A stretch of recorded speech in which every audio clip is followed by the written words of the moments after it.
Okay, this screencast is going to pick up with McCarthyism as we left off today discussing the Second Red Scare and its effect in the United States, kind of giving people the fear that communism had potentially infiltrated the United States, that certain citizens could be sympathetic to communist ideals, or that people in leadership and government positions even were sympathetic towards communism. From here, the idea of McCarthyism is going to develop, which kind of refers to this period in U.S. history of a communist witch hunt where the government and just citizens alike are kind of sniffing out and trying to interview and just dig out any potential communists in positions of power or other influence in the country. And it's named McCarthyism after a U.S. senator named Joseph McCarthy. He was a Republican senator out of Wisconsin who made large-scale accusations that there were people in positions of power who were communists in our country. His accusations were very widespread. He would make one kind of unsupported claim after another, kind of dropping numbers, big numbers, in terms of how many people he knew, in fact, to be communists in the government. And this really kind of generates quite a hysteria around the country where people are even more afraid that there are communist sympathizers in the country, to which the U.S. government is actually going to start an investigation looking into his accusations. And then when it all kind of comes out, we realize that most of his accusations were unfounded and he has no actual true supportive evidence. At one point, he accused the State Department of being communist. Another time, he accuses the U.S. Army of being communist. That's going to, cause quite a stir and lead people to investigate these claims. Likely, he was just using people's fear at the time to draw national attention and launch a tactic that would potentially get him reelected in the next Senate election by his party.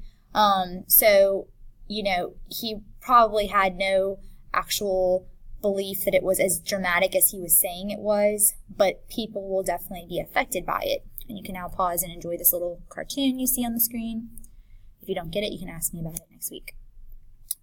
Truman will respond to kind of Red Scare hysteria by creating two different kind of committees, the Loyalty Review Board and HUAC, which stands for the House Un-American Activities Committee. So the Loyalty Review Board allowed the government to investigate government employees and dismiss those who were deemed not loyal to the U.S. government. So it seems weird that the government's doing this investigating itself, but that's how it would be able to sniff out any potential individuals in positions of power or control, like Congress or the courts, governors, cabinet positions, executive branch members. If anyone was deemed to be sympathetic to communist values, they could be fired on the spot. HUAC is very similar to the Loyalty Review Board in that it allowed for the investigation of those potentially disloyal to the U.S. government.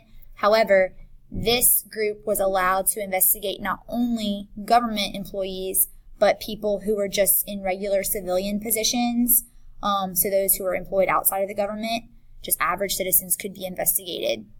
And on this point, I want to kind of transition to one group that HUAC heavily investigated, and that is the movie industry.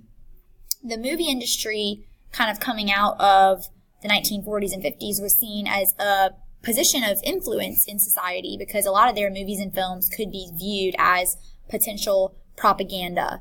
And so because of that, they will be brought into question. Directors, film writers, actors, actresses, screenwriters will be brought into questioning by HUAC to determine whether or not there are individuals who are sympathetic to communist values that could be putting such propaganda in their films to try to persuade the American public to being sympathetic to those values as well.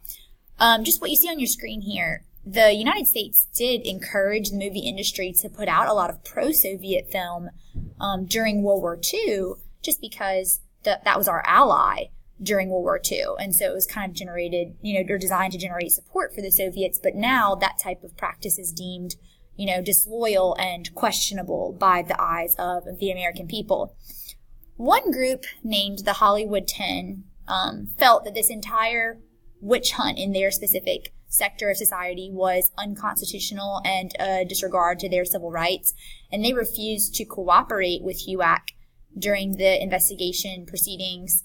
And because of that, they were given jail sentences, fined, and most of them were blacklisted for the remainder of their careers, where they were no longer allowed to participate in said industry. So that just kind of shows you some of the significance behind HUAC's decisions. The last thing we'll talk about today is two examples of well-known spies in the United States during this time. So two cases in which espionage was found to be a legitimate thing, probably though not giving the U.S. enough reason to be as hysterical as they were about potential communist spies living among us, but at least there are two well-known examples overall. The first example is Alger Hiss. In 1948, he was accused of passing sensitive information to the Soviet Union, who at this point is our enemy. Now, too much time had passed between his alleged crime and his trial, so he could not be actually charged for espionage, which means spying. So the jury ended up charging him with perjury instead, which means lying under oath. He was convicted and sent to prison, but he claimed his innocence the entire time. And in the 1990s, it was actually proven by information released by the Soviet Union that he indeed was passing information to the Soviets, so he was indeed guilty. The Rosenbergs are a much more well-known example of espionage. They are a couple, Ethel and Julius, and in 1949, the Soviet Union had been able to successfully make an atomic bomb, and this was much sooner than Americans suspected that this would be possible, as we created the first A-bomb, and then just within a few years, they're able to create another one themselves. This kind of does mean that someone on our side shared information to allow the Soviet Union to do this. The Rosenbergs were members of the American Communist Party. They were accused of leaking information to the Soviet Union. They claimed their innocence, but when they were questioned on the stand, they both pleaded the Fifth Amendment. And pleading the Fifth, allows you to not self-incriminate. That's kind of indirectly admitting your guilt. And so because of this, okay, I was kind of interrupted just now, so I'm sorry about if this is a little disconnected, but they both pleaded the Fifth when they were questioned about their involvement with the Communist Party. By pleading the Fifth, you're not admitting guilt, but you're kind of indirectly admitting your guilt. Because of that, even though there's no true evidence, they will actually be convicted of espionage and be given the death penalty and officially executed in the year 1953. The Rosenbergs, Julius and Ethel, are the first civilians to be executed for espionage. All right, please stop your notes here, and if you have any questions, write them down and we'll go over them when I see you all again. Have a great weekend.